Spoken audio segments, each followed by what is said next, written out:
Minglaba, welcome to Myanmar Today. I'm Henry Zin. We've got the latest news and reports. For those who have been following on Hluttaw news, second day of voting on provisions of constitutional amendment coming up in a bit. Chinese President Xi Jinping pledges to put COVID-19 under control in Wuhan. As the national examination is concerned, matriculation exams in Myanmar have commenced from 11th of March. COVID-19 outbreak and Myanmar's economy still struggling to find solution. All of that on this edition of Myanmar Today. But now, let's take a look at what's happening in local news.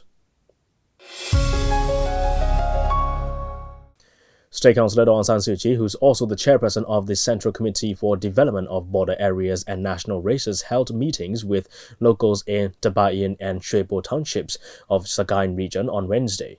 During the meeting with the local people, the State Councillor said, if we want to make progress in our country, it all starts with every individual taking individual responsibility. This is the most important step for all of us. Only if we have been trained in the habit of being considerate to other members of our community can our country have a chance to make progress. She added on by stressing on the point, if we want to make progress, we must make contributions of our own. And this is a good chance for you to be proud of yourselves. During the meeting with local people at the City Hall in Hluttaw Township, the State Councillor said she has noted that people may have a lack of understanding of legal issues, especially the laws and directives on ownership of lands, and said they are planning an easy-to-understand program for the people in this regard. The main feature of the laws is for peace and stability in the community, the State Councillor said, adding, we should change the laws if necessary. Sometimes we have to abrogate the laws. We have to substitute the laws where necessary. In this way, we need to get the laws live up to the circumstances.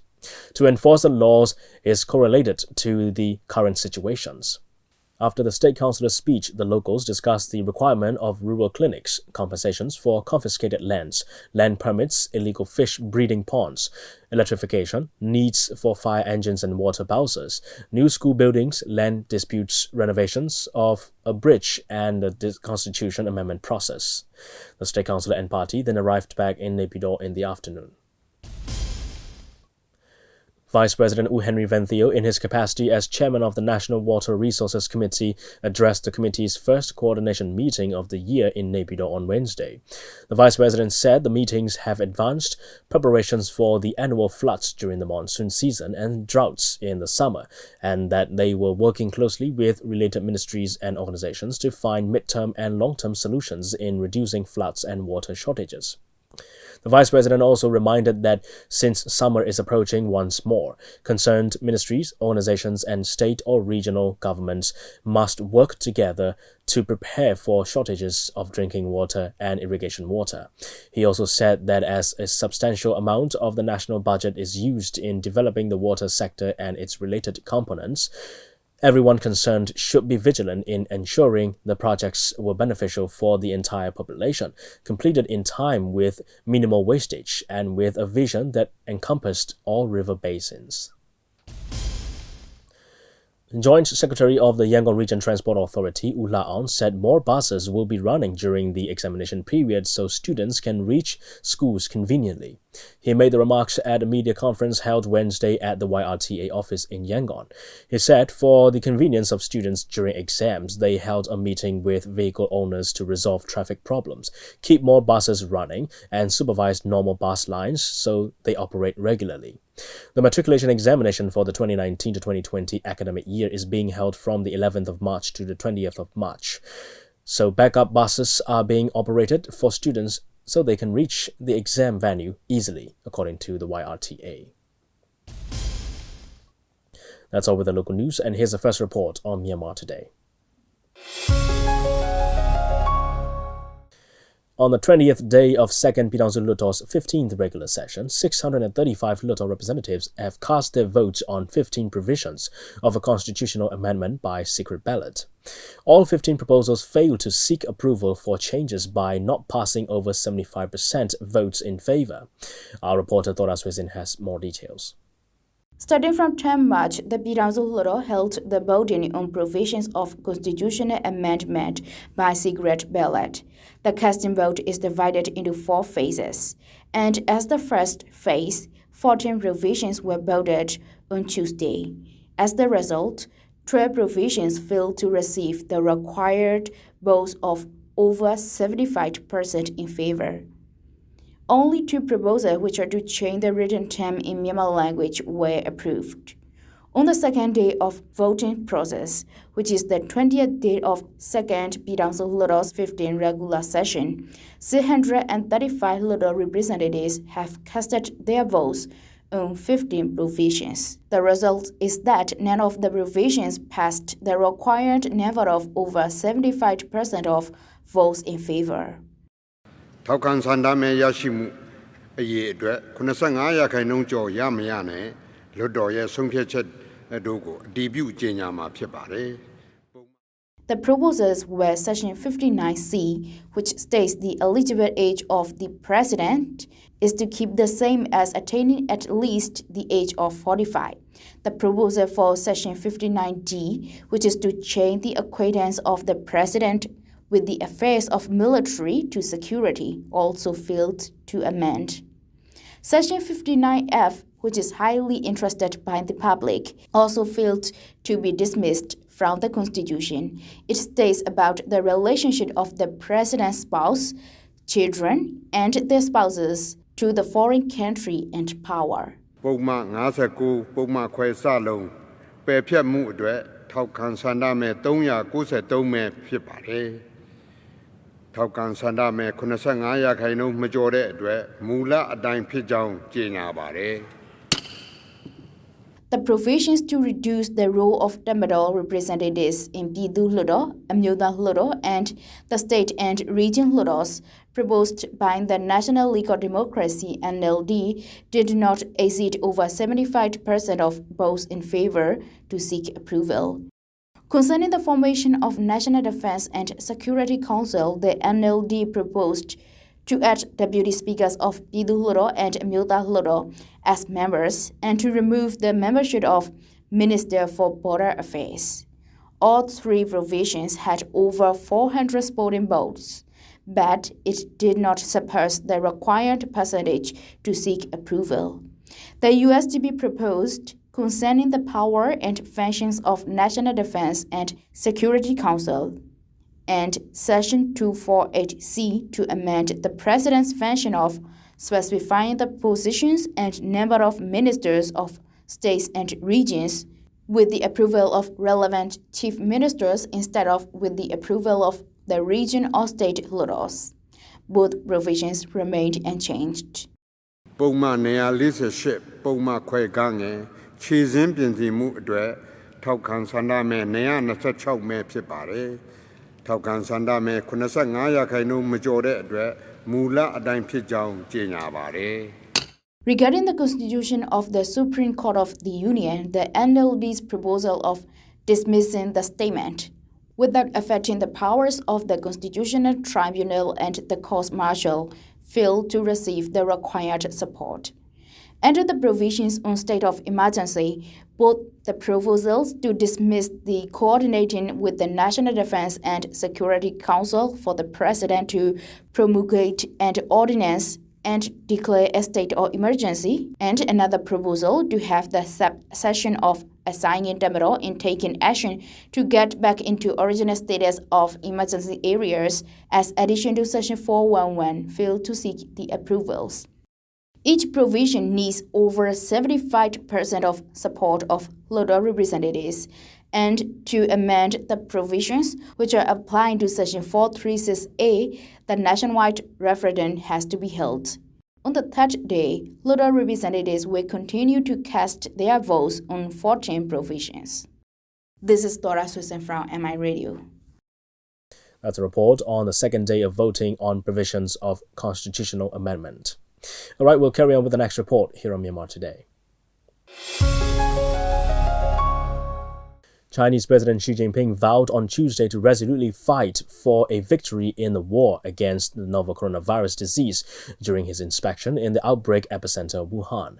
This report covers President Xi's visit to Wuhan, suspension of temporary hospitals, and the outbreak update across the globe. Akajo reports. On Tuesday, Chinese President Xi Jinping visited central China's Wuhan city, ground zero for the coronavirus outbreak in the country. Xi vowed on Tuesday to resolutely fight for a victory in the war against the novel coronavirus disease COVID-19 during his inspection in the outbreak epicenter. Xi, also General Secretary of the Communist Party of China Central Committee and Chairman of the Central Military Commission, called for firm, solid, and meticulous prevention and control efforts to defend Hubei and Wuhan. After hard work, the situation in Wuhan has shown positive changes with important progress, but the prevention and control task remains arduous. China Radio International reporter Wang Yue, who is currently in Wuhan, gives details on the visit of the Chinese President Xi Jinping to Wuhan. Chinese President Xi Jinping on Tuesday went straight to Huashanshan Hospital after arriving in Wuhan, the epicenter of the coronavirus outbreak. He learned about the hospital's operations, treatment of patients, protection for medical workers, and scientific research at this 1,000-bed makeshift hospital, which was built from scratch in just 10 days to specially treat COVID-19 patients. He also visited patients who are being treated there and sent regards to medical workers who have been fighting the epidemic on the front line day and night, saying that the medical workers are the most beautiful angels and messengers of light and hope, and they deserve the highest commendations. President Xi's visit is hugely reassuring and suggests Chinese leadership's confidence that the coronavirus situation has been largely stabilized in the country, including in its worst-hit city, and that life will be gradually going back to normal. It also indicates the tremendous importance of Chinese leaders attached to the epidemic, and it's intended to give a major boost to the morale of people working on the front line, as well as show support to local people bearing the brunt of the consequences. Wuhan also suspends temporary hospitals as patient numbers continue to drop. Huan Yue gives details. The last two public venue-converted temporary hospitals in Wuhan, the epicenter of the coronavirus outbreak, officially suspended operation on Tuesday, marking the closure of all the 14 temporary hospitals in the city. An overwhelming majority of the patients have recovered and were discharged, while the rest were transferred to designated hospitals. Since receiving the first batch of patients on February the 5th, the temporary medical facilities have treated more than 12,000 patients. Since the outbreak began at the end of December, more than 110,000 COVID-19 cases have been reported around the world and more than 4,000 deaths. Mortality is highest among people who are over 80 years old and among people with previous medical conditions such as cardiovascular diseases, chronic respiratory diseases, cancer, and diabetes. Italy's population is the second oldest in the world after Japan, and at the moment it is the worst affected country outside China. In the country, now under lockdown, 58% of the total victims have been over 80 years old and 31% in their 70s. Wang Yue continued to give update on the confirmed cases. A total of 13 new COVID-19 cases were confirmed in central China's Hubei province on Tuesday, and 22 new deaths were reported. All of the newly confirmed cases came from the provincial capital Wuhan. 19 out of the 22 deaths were also in Wuhan. On the same day, 1,471 patients were discharged from hospitals in the province after full recovery. The city of Wuhan is still very cautious, although the number of new confirmed cases have dropped below 20, but people here can already see the light of hope. This is Agajo reporting for Myanmar International Radio. That's a report on Chinese President Xi Jinping pledging to put COVID-19 under control in Wuhan. Let's have a look at the currency rates now from Myanmar Central Bank and the stock exchange. $1 is at 1,373 kyats. One Chinese renminbi is at 197 kyats. €1 is at 1,555 kyats. £1 sterling is at 1,777 kyats. One Singapore dollar is at 988 kyats. One Malaysian ringgit is at 324 kyats. One Thai baht is at 43 kyats, and the Indian rupee is at 18 kyats. Gold is trading at $1,634. Silver is at $16, and Brent crude oil is at $30. On the Yangon Stock Exchange, FMI dropped 500 and it's at 11,500. MTSH is at 3,950.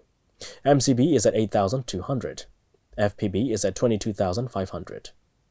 TMH is at 2,850. Stay with us as we bring you more reports on Myanmar Today. The academic year of 2019 to 2020 matriculation examination commenced on Wednesday across the country, where, according to the data released by the Ministry of Education, more than 970,000 students took this examination. According to the report, nowadays the parents are no longer that serious about how their children fare in the examinations, but they just want their children to sit for it without pressure. Willinson will tell us more. One of the most important examinations for the students here in Myanmar is matriculation, which is the gateway to further educational degree. If a student is not able to pass this matriculation examination, then the student cannot go for further study. Therefore, more than 10 years of student life will be decided by this matriculation, whether or not the student can go for further study. For the academic year of 2019-2020, the matriculation is scheduled to commence from 11 to 28th of March, and according to the statement released by the Ministry of Education, 970,000 students are taking part in these examinations across the country.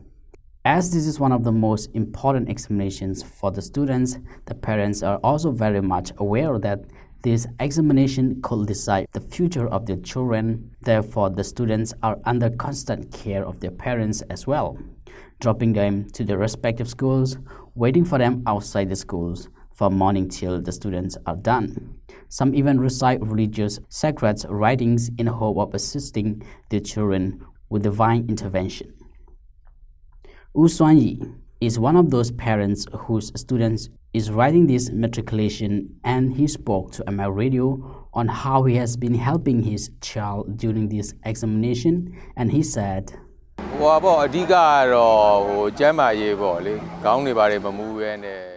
As a father, I make sure that my kid is in a good health condition during this examination period. I don't want my kid to go through some of the common health problems, such as headache. For that, as the examination was getting closer and closer, I made sure that my kid got enough sleep. The same goes for food as well, where I made sure that I would not let my kid eat heavy food, which might cause gastric and other issues. But for me, I make sure that my kid has enough rest time. According to some of the parents, nowadays parents are not that forceful to put pressure on their children to score high in examination, but understand that putting pressure on the children can harm their ability to learn, and it can also become a hindrance to their talents.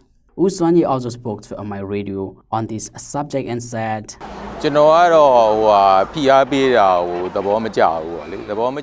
For me personally, I don't like putting pressure on the children. I also come to learn that many parents started to understand how harmful it is to put pressure to the children on what the parents want them to become, because it only worsens the children's lives instead of making them progress. But what happens now is the students have more options than what we used to have back then in our schooling time. It is not that only one particular institute can make the students earn well, but if they excel in every field they follow, they can be successful as well. Another common mistake the students make during this examination, mostly on their first day, is they head to the wrong location. Most of the students don't write examination in their own schools, but in another schools due to lack of space or resources. For some of the students who are not familiar with the locations, usually they go to the wrong school. It also happened on the first day at Basic Education High School 2 of Hluttaw, when a student mistakenly came to the school. But with the help of traffic police, the student was dropped to the right school. Sultan U is a traffic police who was in charge of helping the students, also spoke to my radio and said, We are here ready to assist the students in case of emergency. Sometimes the students go to the wrong school, sometimes they forget their student's card, and some with health issue. For such case, we are always here to help the students. We have 2 bikes and 2 vehicles for any emergency case. Uwanasheng is also a member of Myanmar Red Cross Society who set up a small booth with medical staff for any emergency case. Also spoke to my radio and said, In case if anything happens to the students, for the emergency treatment we have medical assistance. As we are first-hand treatment team, we are here ready for any emergency case. This is Williamson for my radio. That's a report on matriculation exams in Myanmar that have commenced from 11th of March. Good luck and all the best to all the students who are sitting for the matriculation exams in Myanmar and abroad. Well, let's check out the last report before we move on to international news. When the trade with China has been suspended, Myanmar local producers and merchants have been adversely affected. Local producers and merchants are finding solutions to these economic effects triggered by the outbreak of COVID-19. However, since the outbreak is spreading in over 100 countries, it is still difficult to control the impact of economic decline. DJ Zin has more on that. Being the neighboring country, China is the important country for trading with Myanmar. Mostly, corn, rice, beans, fruits, and marine products are exported to China. However, because of the outbreak of COVID-19 in China, border trade between the two countries has been suspended.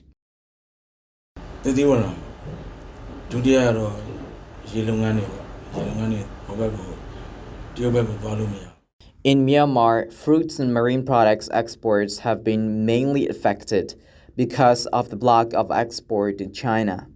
This economic effect is quick and huge. Moreover, there are some indirect effects. For example, some garment factories are suspending operation. For other goods such as chili or onion, the export to China has been blocked, so the farmers are facing lesser income. The products can be dried, but the selling price becomes lower. Now, some countries, such as India, are still buying from us, like onions, but with much cheaper price. The medium traders, which have bought with a higher price from the local exporters, are also losing profit. Consumption power ကြီးတော့တရုတ်ကဒီ consumption power ကျသွားတဲ့အချိန်မှာ China has the huge consumption power. The drop of consumption power in China leads to the decrease in Myanmar's marine products export. We are just exporting for the already contracted ones, but we have not yet received any new orders from China. Since we cannot stop the production of marine products, there will be many extra stocks if we cannot bring products into the market.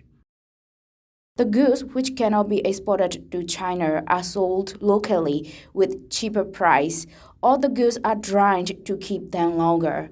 The merchants and producers are also trying to find the new market and to export more to the other countries such as India. However, the decrease of US dollars rate is also acting as an obstacle.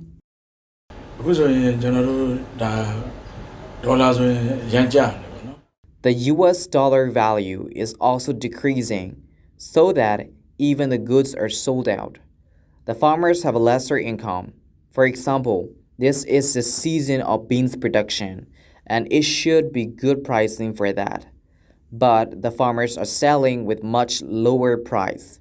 It is still difficult to reduce the loss because it has wide procedures. There should be balance between supply and demand. To negotiate the demand and supply, it would not be quite easy for both the government and the Ministry of Commerce. The merchants are also trying to find new market, but it's also not easy.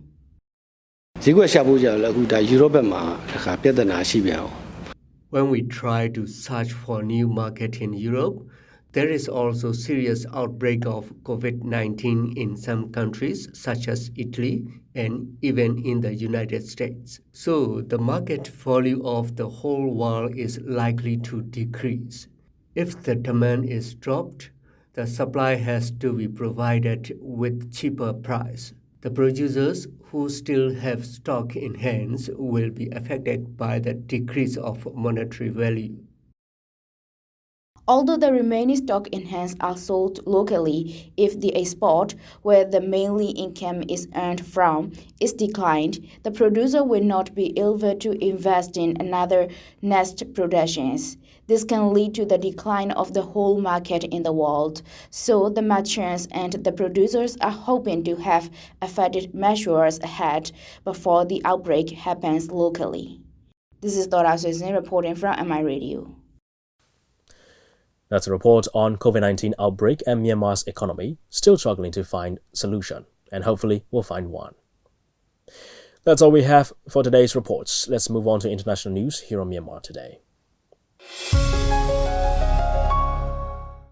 With COVID-19 spanning across the world, CGTN has introduced a 5-episode series adapting in adversity to explore China's endeavors and strides in the fight against the virus. The second episode is on human progress through epidemics. In the recent COVID-19 epidemic, China sequenced and reported the genome of the virus within a month since it was discovered in December 2019. Local and global communities were also all activated to fight the outbreak rapidly. Gaining victories over an epidemic is still hard, but it's getting easier as science catches up, easing the fear of the unknown. It seems we are making progress, right? At the same time, there's a need to remember there's a lot we don't know. According to data from the World Health Organization, there is still no preventive treatment for MERS, which has a 35% mortality rate. There is also no cure for AIDS, which has already killed 32 million people worldwide. Epidemics are inescapable, but humans cannot afford to give up the fight. Reality tells us that in today's integrated world, we can only advance with science and technology, a well-organized health and emergency system, and an open mind to collaborate. U.S. actor and filmmaker Tom Hanks announced on Wednesday that he and his wife, actress and singer Rita Wilson, have tested positive for COVID-19. They are believed to be the first Hollywood celebrities to announce their diagnosis to the public. The couple, both 63 years old, is currently in Australia for the pre-production of Baz Luhrmann's untitled Elvis Presley film, in which the two-time Oscar winner Hanks plays Presley's iconic manager, Colonel Tom Parker. In other news, videos of people fighting in supermarkets went viral over the weekend as customers across the world began panic buying amid the COVID-19 outbreak. The virus, which has now killed more than 4,000 people and infected more than 110,000, has led to panic buying, empty shelves and tension at supermarket checkouts as nervous shoppers have stocked up on canned goods, non-perishables and cleaning products. Consumer psychologist Philip Graves told CGTN Europe that the situation was a perfect storm for panic buying. There are a whole sequence of factors that have come together into something the equivalent of a perfect storm from a consumer psychology point of view. So people are having their attention drawn to certain items, they're hearing that other people are panic buying, and they're going into shops and seeing that there are spaces on the shelves, and all of that tends to sort of fan the flames, as it were. There are two strong psychological forces. One is the social proof that this is what other people are doing. And we see that, people will join a queue sometimes just because there's a queue there and they assume people must be queuing for a reason. We see fagging other people. It's what we do. And then this loss aversion, this feeling that, okay, I've heard that this stuff might be running out. If I don't act now and then I'm not able to buy it, I will really kick myself. And we know that the human mind has evolved with this tempering force of loss aversion to help us make, in inverted commas, better decisions that are more likely to help us survive in our evolutionary past. And what we're seeing is that, if you like, evolutionary brain played out in this particular set of circumstances. U.S. President Donald Trump on Wednesday suspended all travel from Europe to the United States for the next 30 days in response to the COVID-19 outbreak, excluding the UK. The travel restriction will come into effect midnight Friday and will include exemptions for Americans who have undergone appropriate screenings. The announcement came as confirmed COVID-19 cases in the U.S. rolled past 1,237 deaths across 41 states. President Trump broadly sought to credit his administration's actions thus far in combating the virus and projected confidence in the face of the growing pandemic. At the very start of the outbreak, we instituted sweeping travel restrictions on China and put in place the first federally mandated quarantine in over 50 years. We declared a public health emergency and issued the highest level of travel warning on other countries as the virus spread its horrible infection. And taking early, intense action, we have seen dramatically fewer cases of the virus in the United States than are now present in Europe. The European Union failed to take the same precautions and restrict travel from China and other hotspots. As a result, a large number of new clusters in the United States were seeded by travelers from Europe. After consulting with our top government health professionals, I have decided to take several strong but necessary actions to protect the health and well-being of all Americans. And that's all we have for today. Thanks for joining me on Myanmar Today. I'm Henry Zin. Have a great day, everyone. I'll see you again. Bye-bye.